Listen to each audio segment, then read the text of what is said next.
சிவகார்த்திகேயன் வந்து தனுஷ்க்கு துரோகம் பண்ணாருன்றாங்க. இப்போ விஜய்க்கு துரோகம் பண்ணிட்டாங்கன்றாங்க.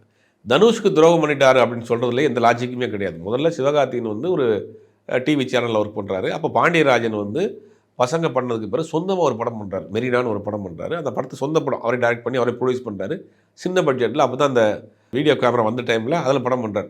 புதுமுகம் ஹீரோ வேணும் அப்படின்னு அவர் தேடுறப்ப தான் இந்த டிவி ஆங்கரிங் பண்ணிட்டு இருக்கக்கூடிய சிவகார்த்திகேயன் வர்றாரு. இந்த பையன் கரெக்டாக இருப்பாருன்னு இவரை ஃபிக்ஸ் பண்ணி அந்த படத்தை ஆல்மோஸ்ட் அவர் எடுத்து முடிச்சிட்டார். அப்போ தான் தனுஷோடைய பழக்கம் கிடைக்குது. ஒரு படத்தில் ஹீரோவாக நடிச்சிட்டு இருக்காரு மெரினாவில். இந்த பக்கம் என்ன பண்ணார், திரின்னு ஒரு படம் வந்து இவர் ஒய்ஃப் பண்ணுறாங்க, இவர் நடிக்கிறார் தனுஷ். அந்த படத்தில் சிவா நீ வந்து என் கூட ஒரு காமெடி ரோல் பண்ணுங்க. ஆல்ரெடி இவர் ஹீரோவாக பண்ணிட்டார் மெரினாவில். அந்த படம் ரிலீஸ் ஆகி பெரிய போயிடுச்சு.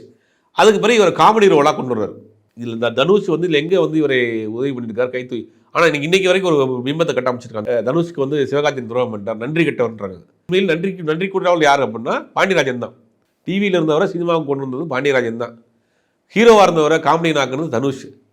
அப்புறம் அதுக்கு பிறகு அதே கம்பெனியில் மெரினா ஓடினதுக்கு பிறகு சரி ஓகே இது ஹீரோ மெட்டீரியல் போல் இதை வச்சு நம்ம படம் பண்ணுவோம்னு காக்கி சட்டை பண்ணுறாரு. அப்புறம் இன்னொரு படமும் எதிர்நீச்சல் பண்ணுறாங்க. 2-3 படம் அங்கே பண்ணுறாங்கன்னு வச்சுக்கலாம் அந்த ஒன்றரை பாரில். இப்போ என்னாச்சுன்னா இது மாதிரி போச்சு. ஒரு கட்டத்துக்கு மேலே சிவகார்த்திகேயனுடைய வளர்ச்சி பெரிய வளர்ச்சியாக போகிறப்ப அவங்களுக்குள்ள ஒரு சின்ன ஒரு போட்டி வரும்ல. நம்ம பார்த்து டிவியில் மேக்கப் பிடிச்சிட்டு இருந்த பையனுக்கு ஈக்குவலாக போகிறான் அப்படின்றப்போ அவங்களுக்குள்ள ஒரு சின்ன ஒரு மோதல் வருது. 2 பேரும் தனித்தனியாக இருக்காங்க. அவங்க வேறு அவர் வேலையை அவர் பார்க்குறாரு. அப்போ ஒரு கட்டமைப்பு உருவாக்குறாங்க சிவகார்த்திகேயன் மேலே. சிவகார்த்திகேயன் வந்து தனுஷ்க்கு நன்றி கெட்டவர், தனுஷ் நன்றியை மறந்தவர் அப்படின்னா தனுஷ் சிவகார்த்திகேயன் வந்து ஒரு நாளும் தனுஷோடைய வாய்ப்புகளை தட்டி பறிக்கல. தனுஷுடைய வளர்ச்சியும் இன்னைக்கு பெரிய வளர்ச்சி. இன்னைக்கு ஹிந்தி படம் போயிட்டார், ஹாலிவுட் படம் வரைக்கும் போயிட்டார். அப்போ இவர் இப்போ தான் தத்தி குத்தி தனித்தனியாக வந்துட்டு இருக்கார். அவருக்கு பின்னாடி ரஜினிகாந்த், அவருக்கு பின்னாடி இருக்கப்போ ரஜினிகாந்த்ன்ற ஒரு பெரிய மாசு இருந்துச்சு. அவங்க அப்பா ஒரு பெரிய டேரக்டர் இருந்தார். சிவகார்த்திகேயனை பொறுத்த வரைக்கும் எந்த பின்புலமும் இல்லாமல் தத்தி குத்தி வந்து இன்றைக்கி ஒரு இடத்துக்கு வந்திருக்காருன்னு வச்சுங்க.